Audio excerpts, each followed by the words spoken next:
So here we are in the chamber at Province House, and we can be in here right now because the MLAs aren't.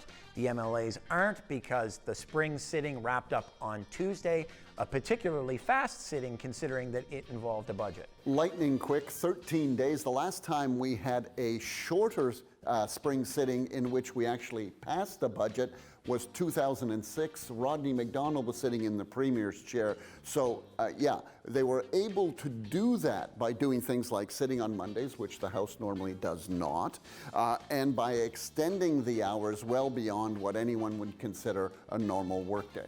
Right, and a lot of people thought that whenever they were going to leave, it would be the last time they were in here before the Premier calls a provincial election.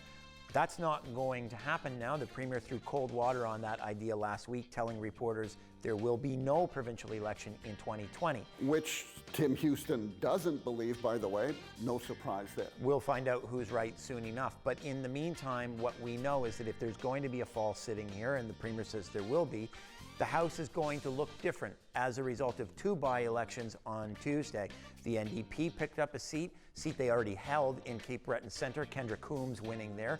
And the Tories picked up another seat, this one in Truro, Bible Hill, Millbrook, Salmon River. Dave Ritchie easily outbesting the field there. Right, so when we sit again this fall, the configuration of the House will change. You'll see two more seats on the opposition side of the House.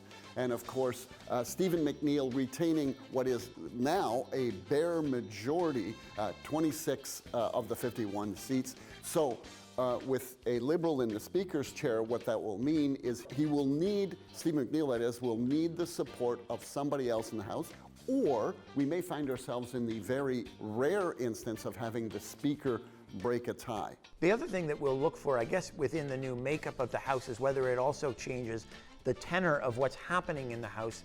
And we saw a bit of a shift in the final days here as both the NDP and the Tories saw all-party support for legislation each party introduced. And I think you and I and other people who watched what's happening down here regularly all noticed that the substance and the quality of the debate around those pieces of legislation was a lot higher than it tends to be for a lot of the legislation that goes through here. And so it will be interesting to see whether or not that new dynamic leads to more of that type of an approach here. Right, we had all-party love and cooperation to end the spring sitting. Whether or not that translates or leaps forward into the fall sitting, we'll have to wait and see.